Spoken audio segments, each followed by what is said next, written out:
Hello, everyone. We're here for the Balancing Act's new tools to help student affairs administrators navigate free speech on campus live briefing. At this time, we have just under 200 people registered. A few technical notes before we begin. Please, at this time, minimize all other applications so that you can see and hear our speakers today. This session will be very interactive, so please make sure that you are near the computer keyboard and respond to questions throughout the presentation. You should have a gray menu on your screen right now, and on that menu, you will see this audio control panel, which usually defaults to being open when you log into GoToWebinar. However, if it isn't, you can access your audio controls by clicking the plus sign next to the word audio on your menu. This will allow you to choose between telephone or mic and speakers, which you can switch between the presentation if one stops working well for you.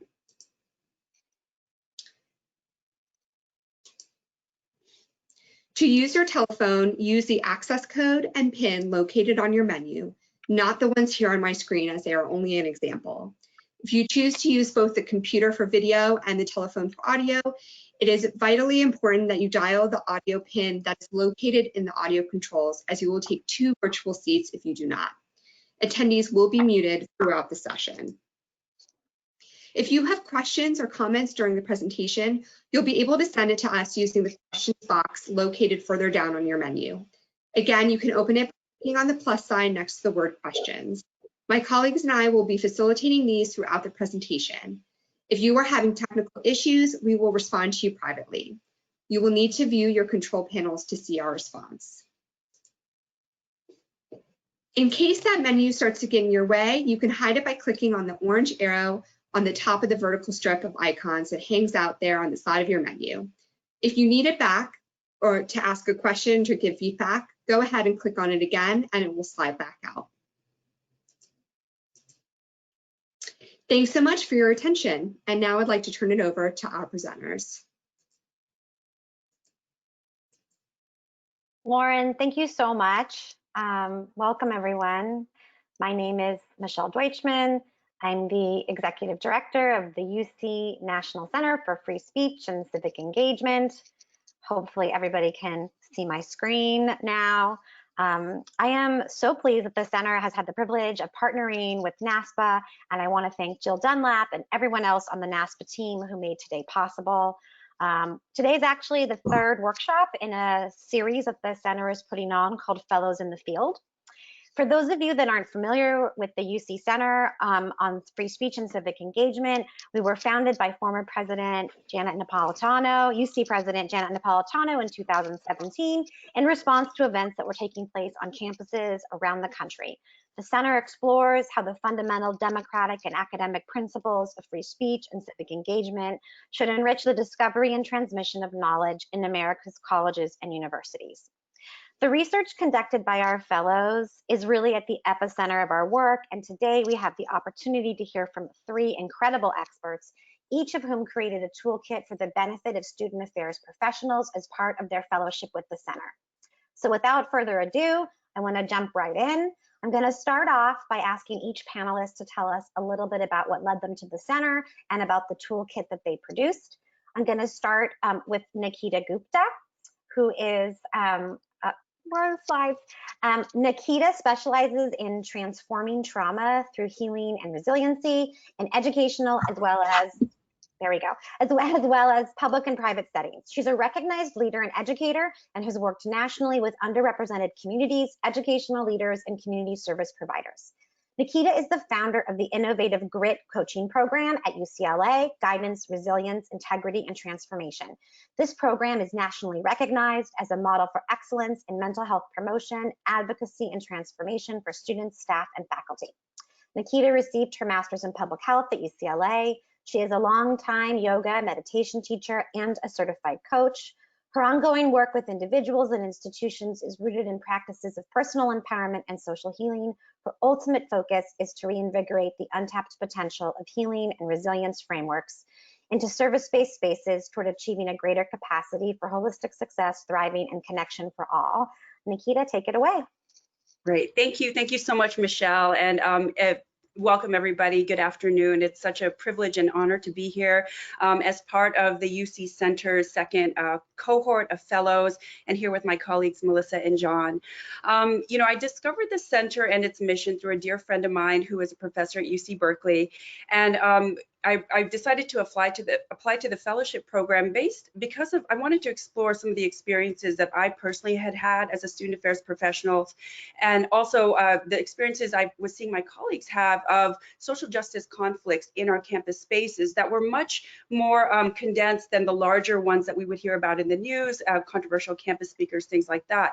But we were having conflicts between our students in our meeting spaces, between colleagues and staff in departmental spaces, and it was promoting a lot of tension, burnout, and compassion fatigue on an already exhausted workforce. And as student affairs professionals, we are a key emotional and social caretaker of the campus. We really bridge students with the institution and help to mitigate barriers that they may have. So I wanted to really, my toolkit focuses on highlighting these experiences that many student affairs professionals have had, to recognize these stories and to appreciate student affairs professionals in all that they navigate internally within themselves, how they're processing their own reactions to these experiences, and how they're showing up as leaders to facilitate growth and learning for the communities that they serve. So my toolkit examines three case scenarios and gives strategies that center on internal embodiment, self-care practices that promote leadership, and how we can foster growth mindset through a trauma-informed approach and an equity approach to as we help to foster transformation through these conflicts. Thank you. Thanks so much, Nikita. I feel like I can only speak for myself, but I certainly could use a lot of resilience right about now. All right, next we're going to turn to John Friedman, who is the Program Director for Campus Free Speech at Penn America, where he oversees advocacy, analysis, outreach in the national debate around free speech and inclusion in higher ed. Prior to joining Penn, John was an adjunct professor at Columbia University, teaching courses in comparative and international education, higher ed, and social theory. His research on American and international higher ed looks at topics like university administration, organizational cultures, nationalism, and cross-cultural understanding. John holds a PhD in international education from NYU and has received awards for his teaching, research, and leadership. John, tell us a little bit about what brought you to the center and your toolkits. Thanks, Michelle, and thank you, NASPA, for having me. It's just a delight to be talking about this work that I think is so vital in higher education right now. I can't remember how I even heard about the center. It's like I honestly was trying to think about this last night, and I think it's like it's always been there as something that I wanted to be a part of. As long as I've been in my position, it was this, I work in New York, and it was this beacon of kind of interesting activity on the West Coast that I thought would be great to connect with. And it has been. I mean, more important than anything else, what I was really excited about the work of the center and being involved in was the opportunity to be connected with other people who were doing similar work, interrogating some of the challenges that we've seen around free speech on college campuses in a way that is focused on practical solutions, improving climates, not just kind of screaming at universities and trying to undermine their mission, but really trying to tackle concretely, how do we wrestle with these real challenges that we face with students in particular who may not be as well versed in the First Amendment as we expect them to be. Not the only ones, but many people who the general public who could be more inclined to understand some of these pressing issues in better and in more nuanced ways.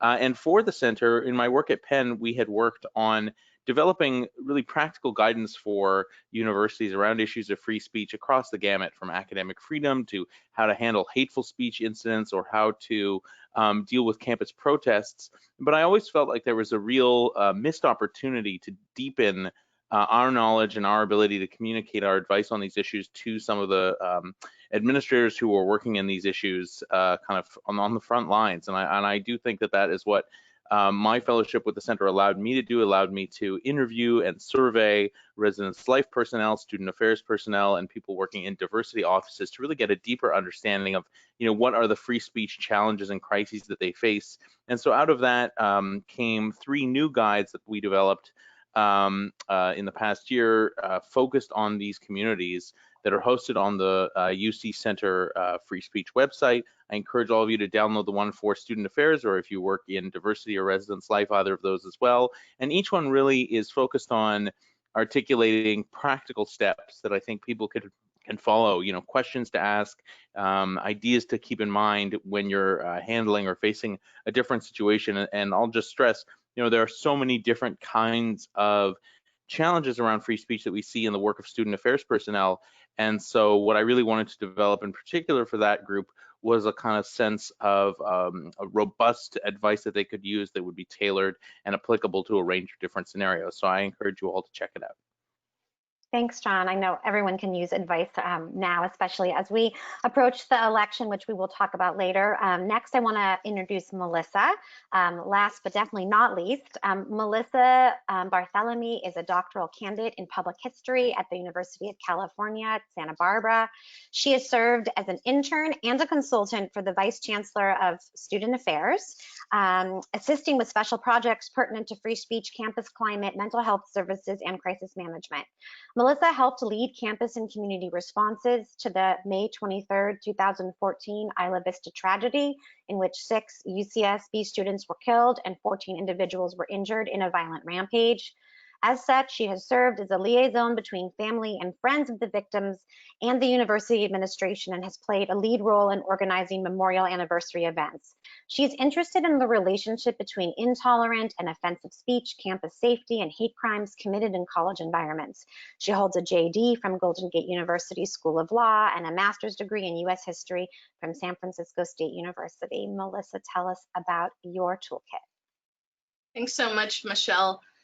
You know, when I think about how I first heard about the center, I've actually known Michelle since just, I think, 2 months after she was hired, maybe. Really, I somehow just had something come up, maybe on my LinkedIn feed or somewhere, an article announcing that she became the executive director. And I'm not a shy person, so I just emailed and said, hey, what resources do you have available?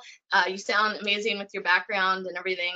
And she said, I'd love to come to UCSB and meet you and your vice chancellor and your team and really get to know everyone. So she actually came to our campus for a couple of days and met with folks.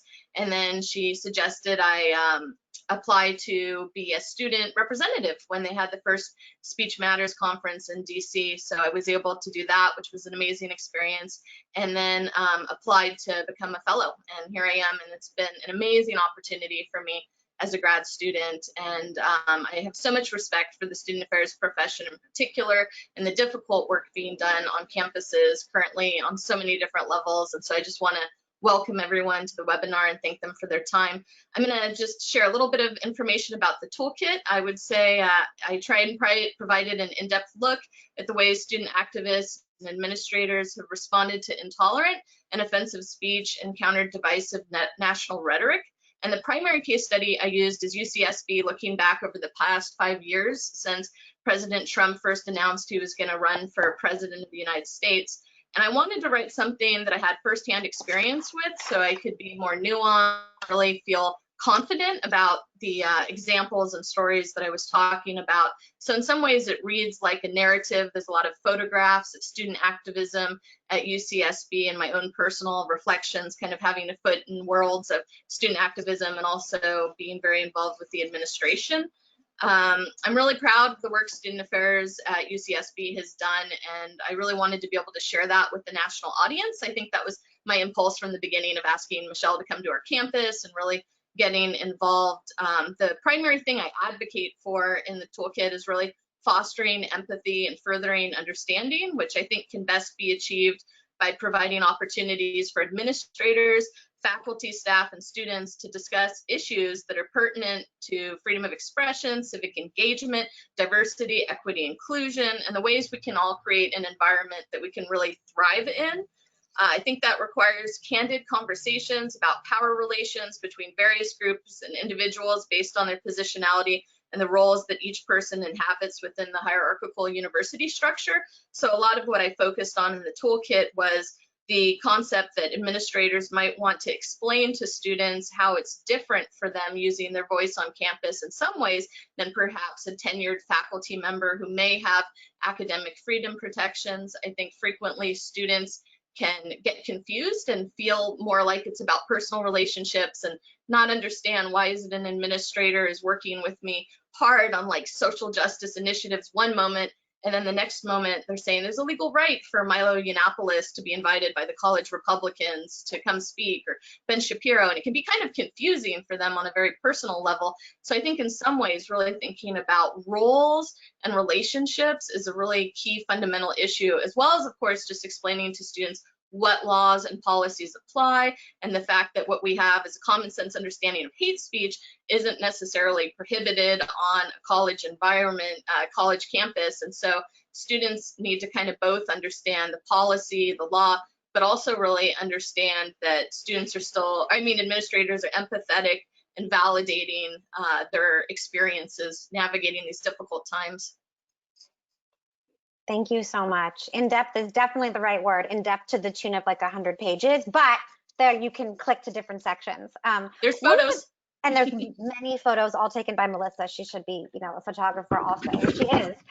One of the things I find amazing about the fact that we had 3 of, 10 fellows all kind of gearing their work towards student affairs professionals is that even though they're dealing with similar issues, the vantage point and the prism through which they see things and see, these common challenging situations really varies. And so now what I'm going to do is sort of ask each of them to talk about a challenging situation, and we can't possibly cover all of the challenging situations that student affairs professionals are required to deal with in today's world.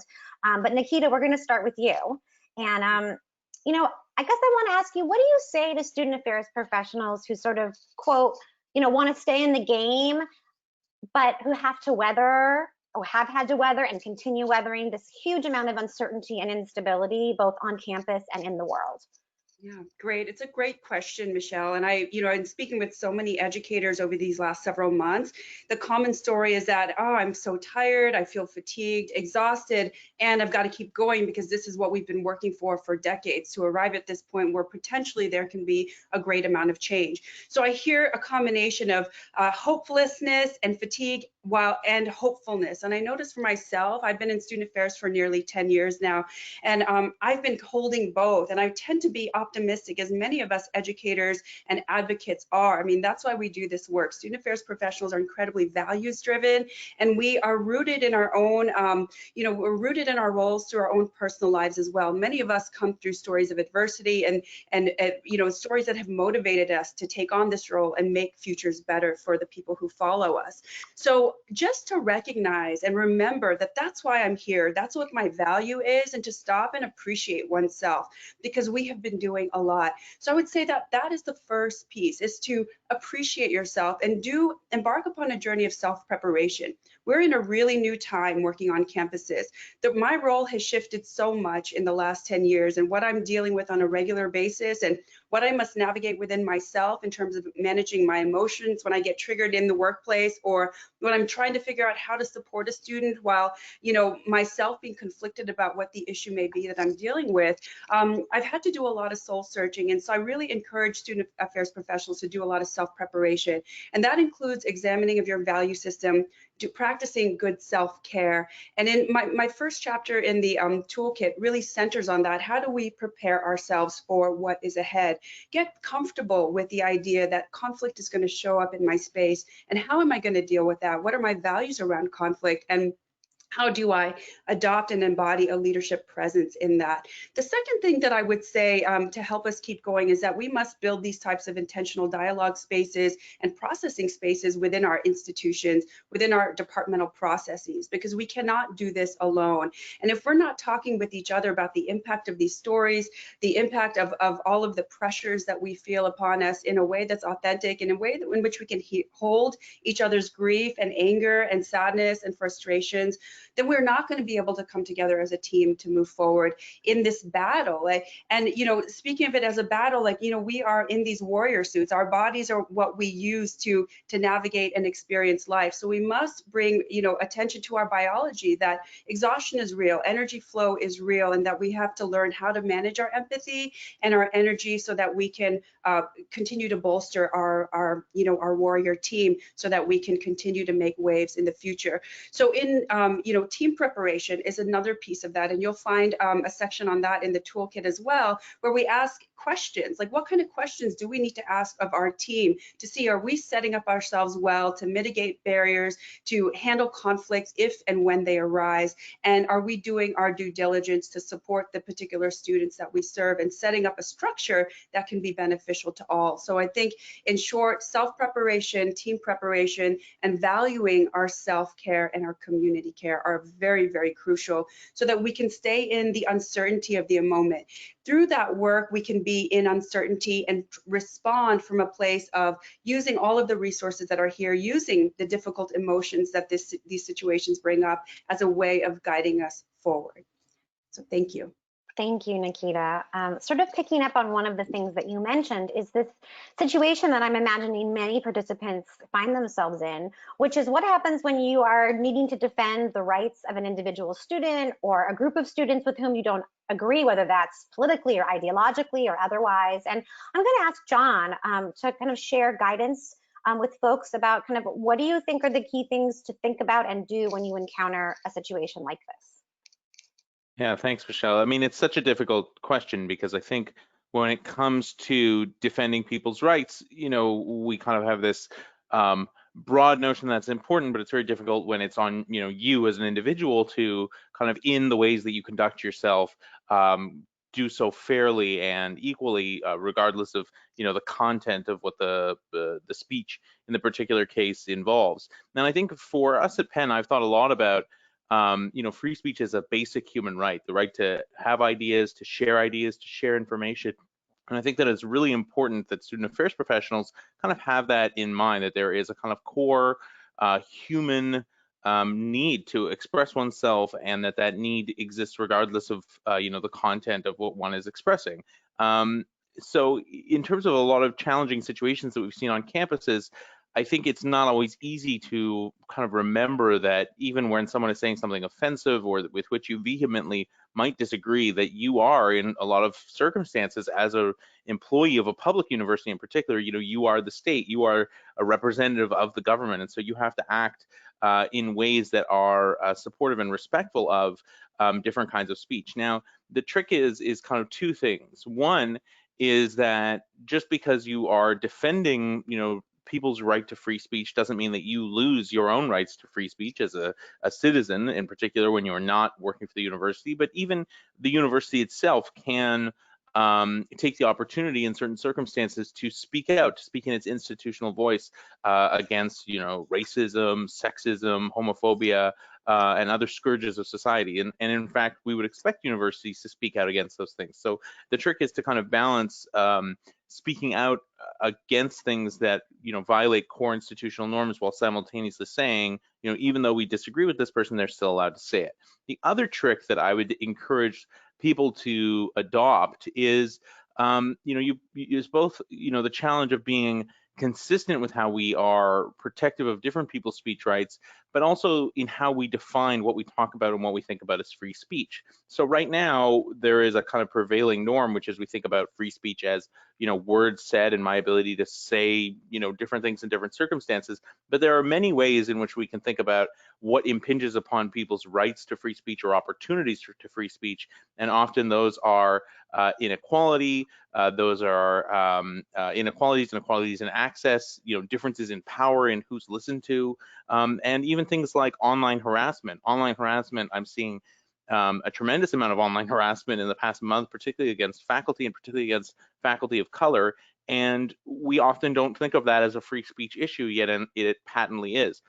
The same is true of students and for student affairs professionals when dealing with situations, which is that situations in which marginalized students feel silenced or feel like they aren't having opportunities to speak are also opportunities to defend and affirm their speech. And so if we bound and we kind of conceive in our own minds of what we think of as the space for free speech, we don't have to only bound that to things that are already said. We can look at the factors that drive who has opportunities to speak and who has opportunities to ask questions, to be heard, to be listened to, etc. So it's a kind of broader realm of engagement. And so I think often by defining it that way, more student affairs professionals can kind of take, can sort of, I think, be more confident in defending speech that they don't like, because they can kind of have in mind the ways in which they're trying to amplify or help the voices that might, be unheard or unspoken. That's great. And I think that's a perfect segue to talk with Melissa about this challenge of sort of elevating different kinds of speech, this idea of countering sort of ugly speech with different speech or better speech. And you have this really great perspective, Melissa, as both being an activist yourself, but then also working as an employee of student affairs. And so given that you have both of those, served in both of those roles, can you talk about some of the positive programming that you've seen particularly effective on campus, and what you think makes a successful kind of effective counter program? Thanks, Michelle. Yeah, I wanted to go ahead and just give some examples directly from the toolkit. So I was going to start by just talking about how a couple years ago, when Ben Shapiro was invited by the college Republicans to speak at UCSB, giving a lecture criticizing the Black Lives Matter movement, students were really upset that their student fees were going to be used to fund the event. So one way our campus responded was administrators, staff, and students came up with the idea of a Hatefree UCSB campaign. And one of the things that the student government did was pay for shirts to be made that had a message that, there you go. There's the slide on the screen. Anyone who would benefit from me describing the slide, it has the backs of 3 staff members at UCSB with t-shirts on that were part of that campaign that says exclusion is ignorance and Hatefree UCSB on the back of the t-shirts. And then on the front of the shirts, it said respect is not radical and I heart UCSB. So there were a number of messages on these shirts, and they became really important for people to wear to individually and collectively come together and show some solidarity, that they were not comfortable with some of the really hateful, offensive, divisive things that were being done on the campus, whether it was Ben Shapiro, David Horowitz, Milo Yiannopoulos. There were a whole bunch of speakers for us in a very short amount of time. And at this particular event, people were gathered around our Eternal Flame monument on Martin Luther King Jr. Day. So it became really important to wear the shirts, both for positive, meaningful moments on our campus, as well as to kind of show disagreement when staff administrators attended the actual Ben Shapiro lecture. So a lot of us together wore these shirts and stood at the back of the lecture hall listening to the Ben Shapiro event. So it's an inexpensive thing that was done on the campus, but it was highly effective. It encouraged people to seek each other out and have conversations just based on wearing these shirts. I had some students who I never met before who came up and just said, oh my gosh, it means so much to me to see you in that shirt. Can I have a hug? And so I actually thought that was really important, and that it's great to be bold when you are trying to assert your campus and community values. And I think that this was one way to do that. And then if you want to share the other photo, Michelle. We also went ahead and had Black student union members. There was an undergraduate student and a staff member who I worked with, and we got our student government to fund Hatefree UCSB stickers that we had made that just had a simple Hatefree UCSB message. And we gave them out at a lot of different events on campus and had them available at different centers. And so in the particular photograph we have on the screen, there is a student holding an umbrella and wearing the t-shirt, holding some stickers. And then there's another community member. She's actually the wife of one of our grad students, Jamal, who has been one of the most active students on our campus.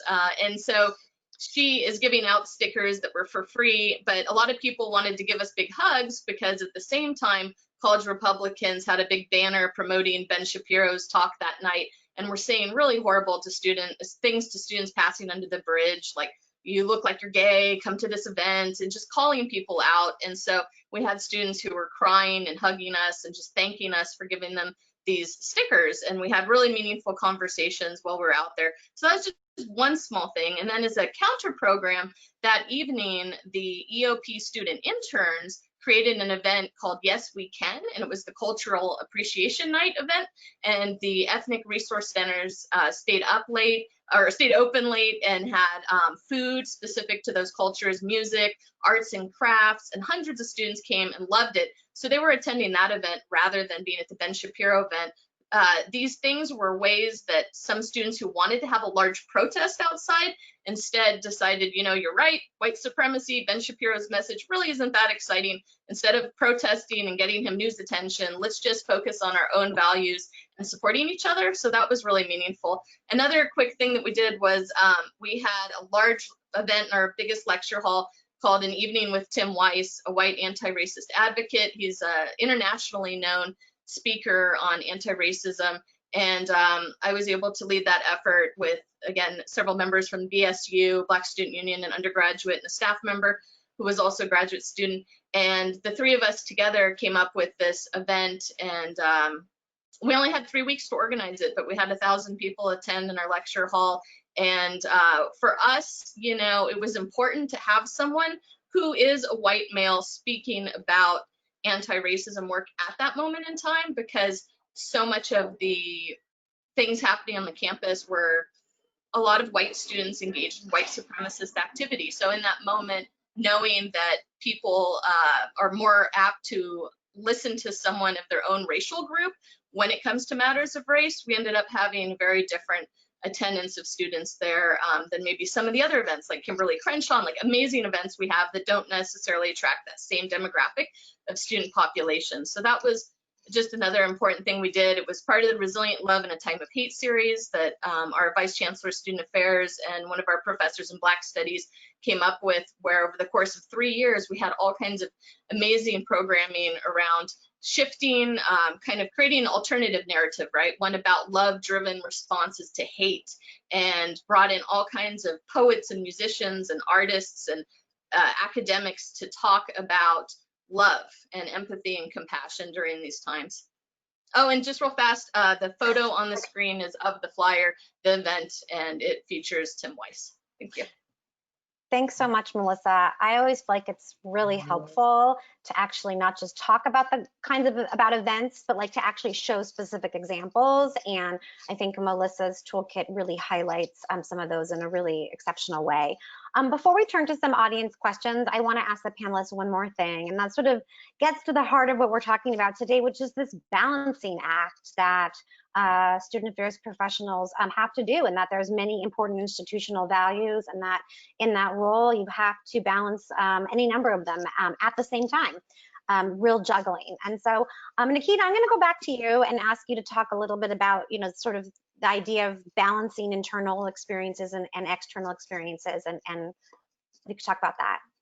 Great, thanks, Michelle. So yeah, my toolkit really focuses on and highlights the internal experience of student affairs professionals as they navigate complex conflicts in their classroom, in their student spaces, in their meeting spaces. And so for me personally, because I have lived through many of these experiences myself, you know, I always would go home after, say, a student conflict that I didn't know myself how to wrap my head around. I didn't know how to move us forward and come to a place that felt good and yummy and growth centered, that maybe we would just have to be okay with having disagreements and not coming together by the end of the academic year. So there were just a lot of value conflicts that I would go home with at night, and I would have sleepless nights. I'd be ruminating in my mind. I'd have neck pain, body pain. And so just to be aware, first of all, of what's the impact on your body system, on your biological system, for what these experiences are, how they're impacting you and influencing you, and then take the steps to remedy that or to address them by, you know, just sitting with your feelings and holding the complexity and knowing that, okay, maybe I can't fix this thing here or live out my value system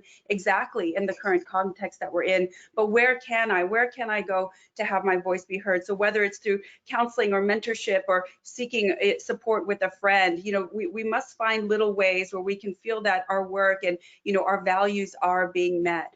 So that's part of the balance, is like creating pockets of joy, moments of satisfaction in the midst of the craziness and the chaos that we're navigating. And then, you know, as if you're a team leader, if you supervise a department or have supervisees, just to be aware that everybody is going through something and that we must be gentle on ourselves and on each other during this time. So, you know, I know that, you know, in the time of COVID, most of us have gone virtual, and I know myself and my colleagues have been working even harder harder. And I talked to other educators in different institutional spaces, high schools, elementary schools, they're all saying the same things. Educators are particularly tapped right now. So recognizing that, and is there a way that we can lighten the expectations and be realistic that we are sitting in a vibe of uncertainty right now, and that has a biological impact. It impacts our nervous system, it impacts our productivity, our ability to focus, and to honor that and to be okay with that we are going through this together, and it doesn't mean that it changes our value, our productivity, what we can do for students and how we promote growth. But if we can include all of our experiences and how we move forward, I find that we can create balance through that authentic engagement and exploration in a way that supports us holistically, where student affairs professionals are also part of that equation of creating safety, bravery, and success for all of campus life. Thank you. And I just want to make sure to let participants know that we will be sending out the link so that you can access all of these toolkits. I think you probably already had it in your invite, but don't worry, we're going to be getting those to you. Now, I'm going to ask John to talk about another sort of balance, which is the commitments to like your, to values that you might personally have or institutionally have, and then political pressure. I think I can say that we probably, well, I can say I know that many people have faced, different kinds of political pressure within and outside of the institution, and sort of how do you, balance those things?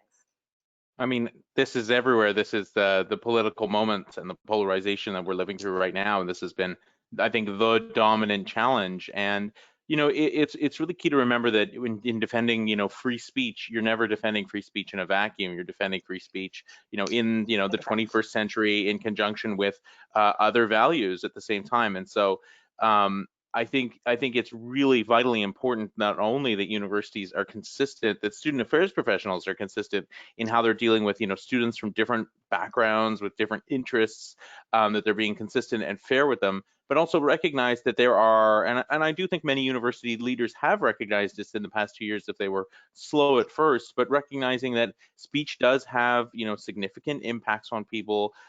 Speech can be destabilizing, and so there are times where speaking out against speech is really important, and not just kind of putting out statements, but putting real resources behind supporting people, behind the kinds of things that you were talking about a minute ago, Melissa.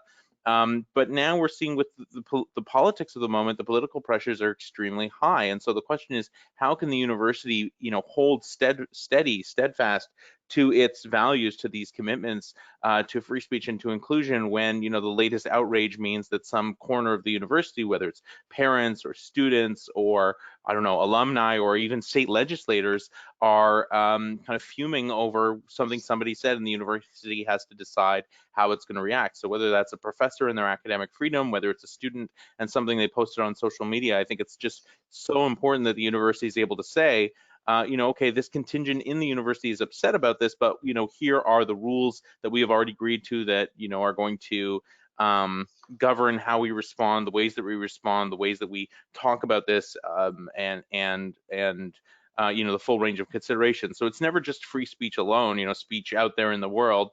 That's not how speech really is in the world. There's speech, there's speakers, there's listeners, there's consequences, and you have to kind of take a holistic approach to all of that. And I do think that we are seeing a lot of pressures on universities to bend those rules or to kind of exact, react consequentially to whatever the outrage of the day is. But that's where it's just so important that, that student affairs professionals or others are able to point to, how it is that they came to the decisions about how they were going to react to this situation or another, and, be consistent about it and be, kind of hold strong to that. Especially in the case where, if a lawsuit emerges or other kind of litigation, we are seeing real challenges to this, but I do believe that in the end, that universities will come out of it, with, that the only way through this is basically to somehow find a way to continue to balance free speech protections and inclusion at the same time. And I'm going to kind of hold some of my comments for a minute on some of those issues a little more. Okay, thank you. And Melissa, I'm going to ask you kind of a related question, and then I want to let folks know we're seeing some great questions coming in through the queue, and we're going to turn to those. I think, Melissa, if you want to just talk to this again, this idea of more speech and this idea of what, John said before, which is that just because you're defending someone's speech rights doesn't mean you lose your own rights, but how do you balance using your own voice, with your professional responsibilities, also to represent all students? I don't know if you have thoughts on that. Yeah, thank you. Yeah, very much to echo what Jonathan was saying. I think it's really important for administrators to exercise their rights to speak as private citizens, to challenge speech that is hateful, offensive, and degrading. They should specifically name what it is that is making the speech hateful and offensive, as well as the particular groups that are being targeted. Like, I think it's really important for an administrator in their memos to the campus, their maybe a speech at an event or something, wherever they are, to really have specificity. If anti-Blackness is what's going on, you need to actually name it as anti-Blackness. I think that's really important. At our campus, we were hit by a lot of the chalk writings. It was called the chalkening, where some college Republican students wrote pro-Trump messages all over the campus. This was a few years ago, and they were all kinds of horrible messages that targeted all of these different groups. And our vice chancellor, I thought, did an amazing job in the letter that she wrote to the campus that literally spoke to those different groups that were being targeted. And I think that student activists and community members are frequently looking for that. They're looking for that acknowledgement of hearing their group, their identity, or whatever it is, somehow reflected in the voices of administrators, as well as not just speaking out, but following that up with action, right? I think it's really important that the administrators marshal resources, sponsor counter-programming, expand access to mental health resources, and to foster a healthy campus climate in a way in which we think about these as community harms and not just individual counseling sessions as though it's pathologized just within an individual. I think that's one thing where I see student activists sometimes getting frustrated or having pushback, is realizing that these are collective harms as well, and that you often need processing spaces that address it in that way. And so for us, we at our multicultural center frequently just had informal gatherings. I was able to sometimes co-facilitate with our MCC director as well as other administrators, where we could just have our chairs in a circle and talk about how we were being impacted by these, speakers coming who were espousing hateful things, or other things that happened, whether it was like the Charlottesville Unite the Right rally and the killing of Heather Heyer and things like that. And so that's been very important for our campus to think about as well, like group therapy and drum circles. I know that's very West Coast, meditation classes, yoga. And the last thing I would say is really thinking about not just having marginalized student groups be expected to do the work themselves in a way that's unsupported. So what I mean by that is we know that there's frequently differential impacts depending on the particular marginalized student population that is being targeted or affected. And so one concern I have is I feel like sometimes that labor, and I'm just speaking nationally, generally here, I think sometimes that labor, emotional and just logistical labor, gets placed kind of in the realm of the students who are most impacted. So it somehow becomes their job to point out what is offensive and hurtful and terrible, then to kind of lay bare their own kind of emotional suffering or how hurtful and terrible it is, to then educate a dominant population group about how they're being impacted, and then to plan a response and then execute a response to that initial thing that came from this other group, if that makes any sense. So when we're talking about, diversity, equity, inclusion, I think that's a really key component. Is administrators need to provide funding, they need to provide labor, they need to be able to provide infrastructure, and not just see it as the impacted group has the onerous of then doing that work. Thank you, Melissa. I'm going to turn to some questions in the queue. Please feel free to continue to add them. One excellent and super timely question has to do with the recent executive order on combating race and sex stereotyping. If folks aren't familiar with that, the EO serves the purpose and effect of limiting federal contractors and funding, and how you do certain kinds of training, and there's certain concepts that are considered divisive.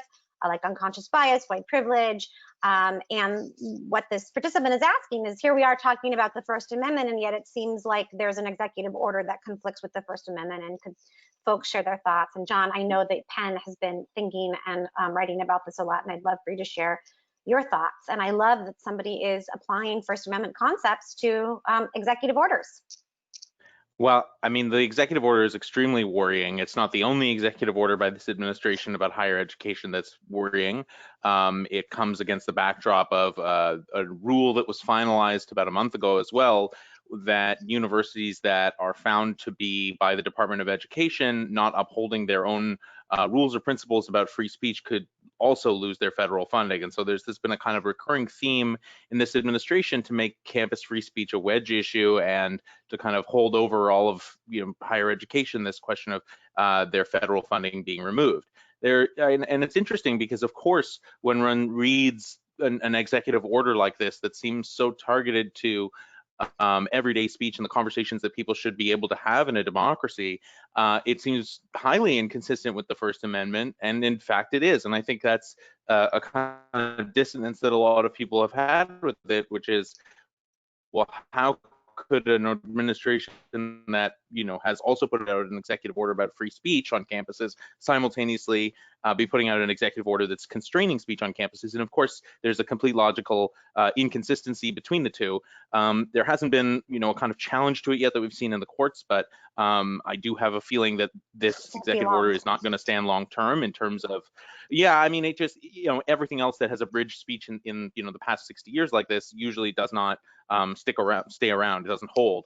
But in terms of the day-to-day of campuses, it has been incredibly alarming to hear just how many universities have suspended their diversity plans or programs. There's a community college that suspended an academic talk that was for Hispanic Heritage, Hispanic Awareness Month, seemingly just because the professor who was coming to speak was Latinx or had that phrase, that word in the title of the talk. It's not clear that anything he was planning to say actually would have violated this was divisive in the way this executive order defined it. But I think that in terms of sending a chill across higher education, across the kinds of conversations and trainings that have been routine, this has had a very powerful effect, and we're seeing it in lots of places, in lots of ways where people are canceling these programs or postponing them or delaying them or are kind of concerned about what they should do. What I have been doing at Penn is actually trying to document all the universities where this has been happening. So, if you're a student affairs professional out there and something has happened where you've had a conversation canceled or diversity training postponed or something, please do reach out to me. I would love to know the details of what is happening. And I can't stress enough that there is a kind of narrative in the public domain about higher education, which universities historically have actually themselves not been very good at controlling. And so getting news out about some of the things that and some of the effects that this EO is having on student affairs work and on just general universities operation generally is really very important. That's the way in which one stands up to it. There's no question that this executive order violates all kinds of tenets of the university, of democracy, of citizens' rights to talk about issues, just in the ways that it's constructed, and that it says, kind of certain terms can't be said.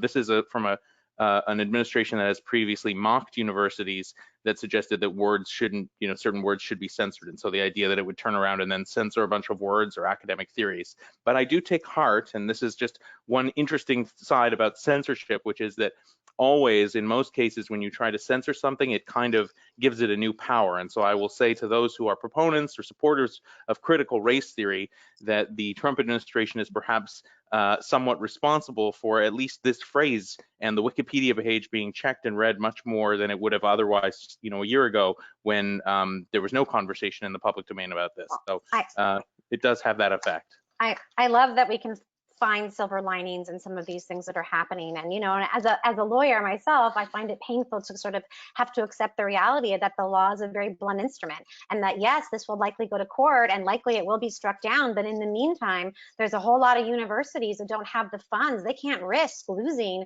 these kinds of grant and other funding. And so it's really putting them in a very untenable position of having to choose between expending tremendous resources for legal fees and sort of having to roll over and sort of say, fine, we'll put things on hold.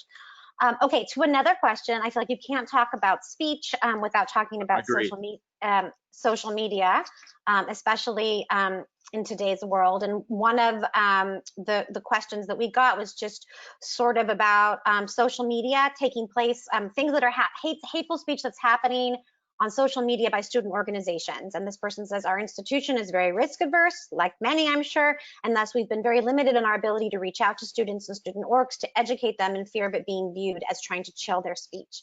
So I don't know, Melissa or Nikita, if either of you wants to start there. Sure.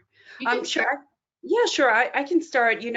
This is a really difficult question to tackle. And in my experience working with a department that serves 6 different marginalized populations, we have the same question come up numerous times.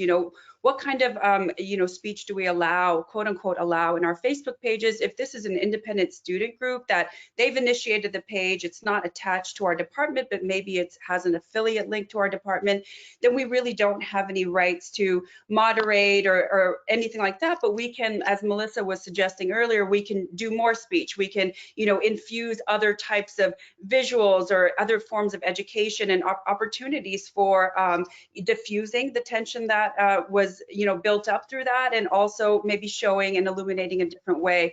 Practices of humor, of art, of creativity, those have been really helpful and very healing for groups, especially who are impacted by hate speech, because at the core of this hate speech is trauma, and it's a fight about our basic human needs, of our ability to feel safe, to belong, and to have dignity. And so if we can remind ourselves, and if we can create opportunities of educating one another that bring us back to our basic humanity and what our core needs are, I think that is a strategy to do. But it is not easy, and as Melissa mentioned earlier, we need institutions need to be able to fund positions to do this type of emotional labor, because so many of us are already stretched and tapped, and the social media orientation usually gets tacked on as someone else's other duties assigned kind of a job, rather than having a point person who can have those questions answered and help us to create the guidelines and the procedures for how to support students while allowing for free speech to occur. So again, it's a difficult question. I would say that if you have some sort of authority over the student group who is posting, to see, well, what are our permissions here? Do we want students to be able to comment and feedback, or is this a one-sided communication platform and we're going to invite other formats for dialogue in a different space? There's opportunity for creating nuance in terms of process, and at the same time, I think it's also valuable to teach about how to be in uncertainty, how to be triggered, and how to sit with our triggers and what do we do with that, so that we don't go down, our mental health isn't super impacted, but okay, what do we do with this? How can we use this as an opportunity to stoke our innate resilience, and as an opportunity to find a way to come together? And it may not be tomorrow, it won't be tomorrow, but maybe in a little while. But how do we sustain ourselves during this time? I think the conversation should shift there. Thank you. Thank you. Either Melissa or John, do either of you want to add anything? I mean, I'm sure we could spend a whole hour on social media before we turn to other questions. Just really fast, one challenge right now in the time of COVID with so much hybrid and remote learning is one of the main things people normally say is bring the groups together in person, so you're not just in this social media space where people will often feel anonymous and that they can be so much more harsh and terrible to each other. So I think that is one definitely a challenge that's heightened right now during the time of COVID.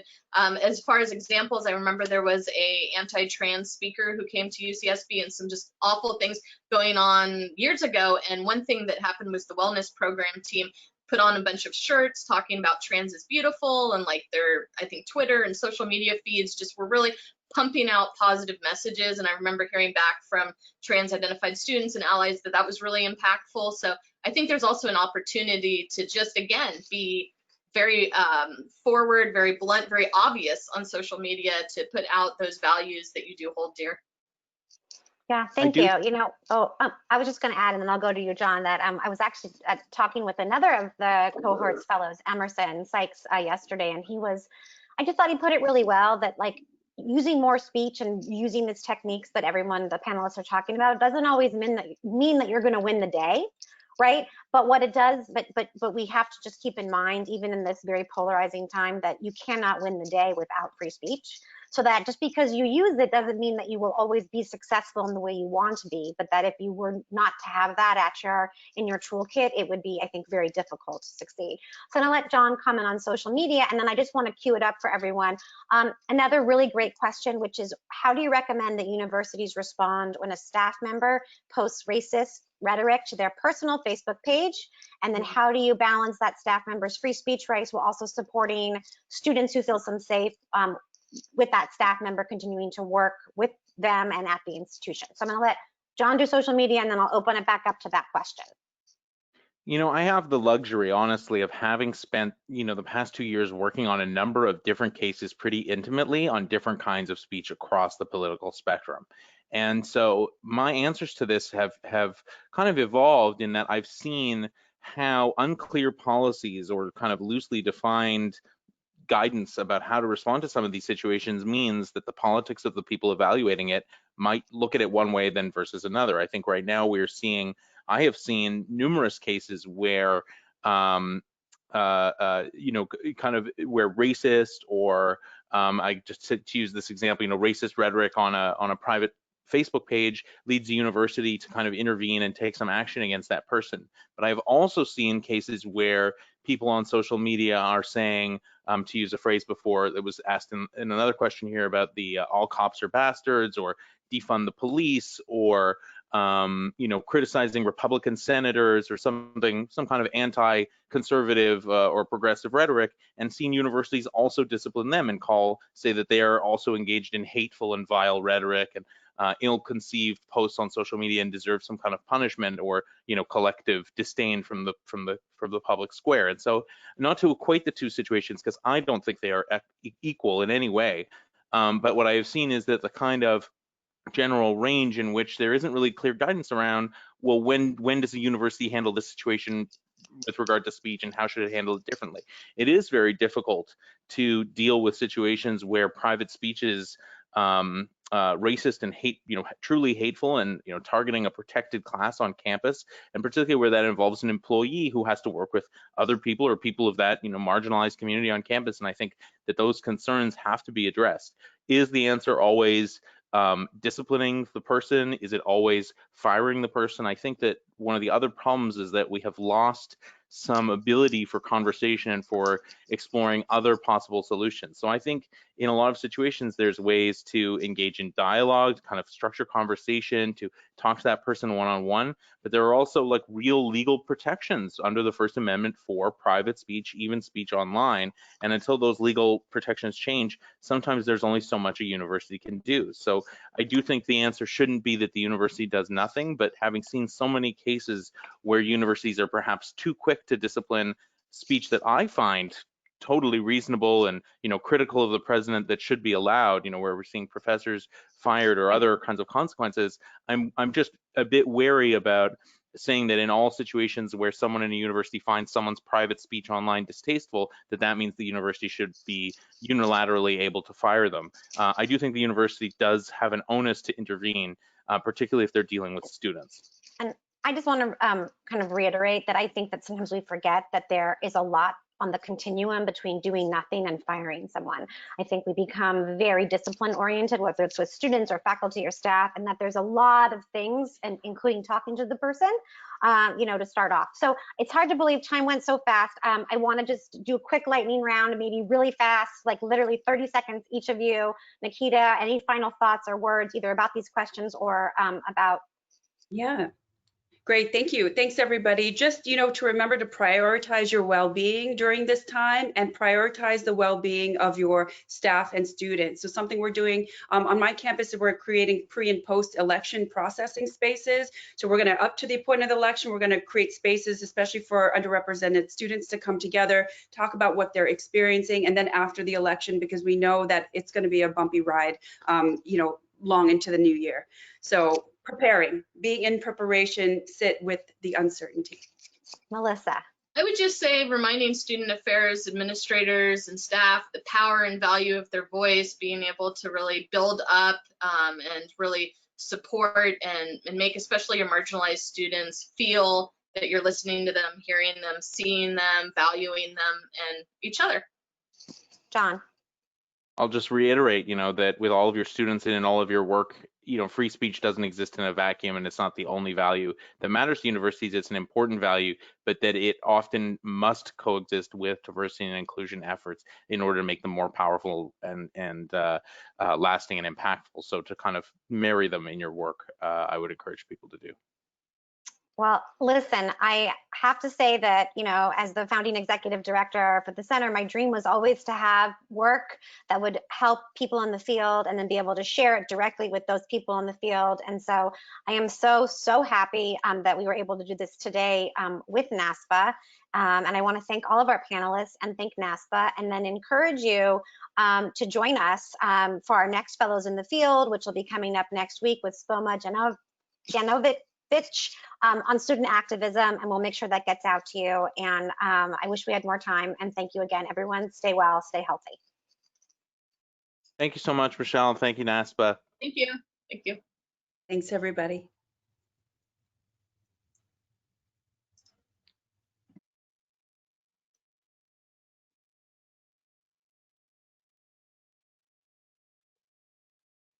Just going to put up our last slide here. This is our upcoming workshop.